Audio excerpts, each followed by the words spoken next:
ચોકિંગમાં એક યુવક અને તેની ગર્લફ્રેન્ડને મોતની સજા આપવામાં આવી છે.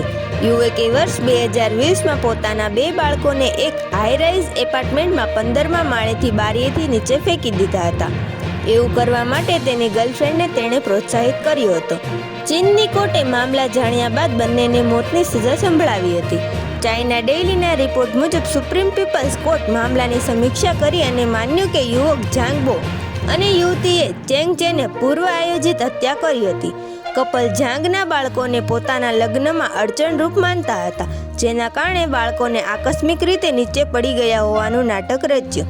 આ કારણે 2 નાના બાળકો, એક 2 વર્ષની બાળકી અને 1 વર્ષના બાળકનું મોત થઈ ગયું.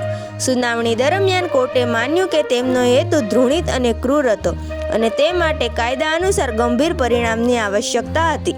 બસ હાલ માટે એટલી જ અપડેટ. જો તમને અમારા ગુજરાતી સમાચાર પસંદ આવે તો તેને લાઇક, શેર અને સબસ્ક્રાઇબ કરો.